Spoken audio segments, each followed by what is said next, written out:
Flight attendant yung pangarap ng bebe ko, pero inabutan ko ng kahon ng manok. O diba, binugok na lang talaga yung junak. Mukhang tanggap niya naman na magiging tagapagmana siya ng mga manok. Syempre mare, tagapagmana ko rin siya ng pitsil ko. Ayaw niya nga lang tanggapin dahil ayaw niya sigurong lumaking manginginom.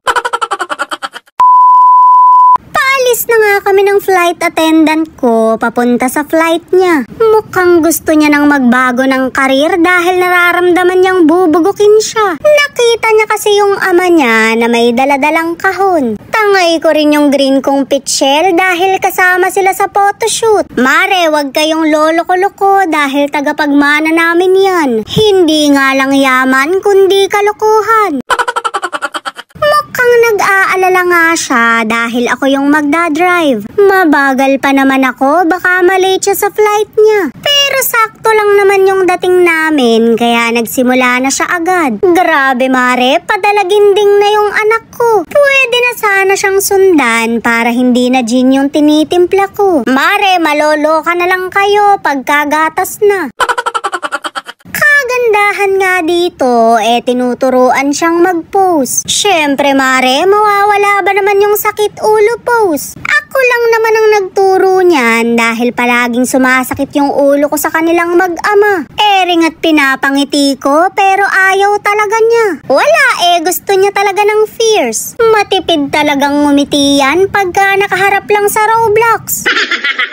Patapos na nga kami, kaya iaabot ko na yung kahon. Huwag kayong mag-alala dahil walang laman yan. Kasalukuyang ginagayak yung manok dahil may derby mamaya. Kaya naman aabandonahin na naman kami ng ama niya dahil may pasok siya sa sabungan. Siguraduhin niya lang mananalo siya dahil mawawalan siya ng asawa.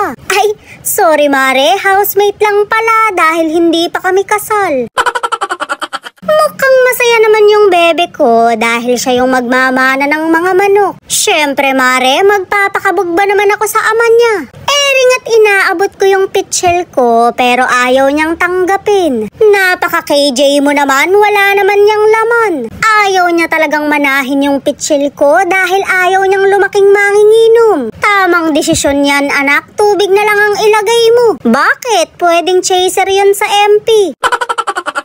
Pag diniretso mo yung landas mo, magiging flight attendant ka talaga. Pero pag kumaliwa ka, magiging sabongera ka. Pagka naman kumanan ka, magiging tumador ka. Shoot, mare, yung kahon ng tinuro.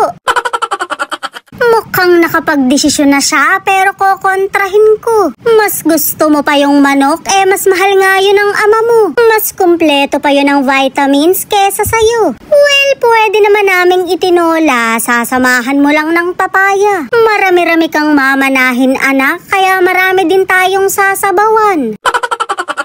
O siya mare, nakauwi na kami. Madaling pumasok yung ama niya dahil tatakbo na siya ng sabungan.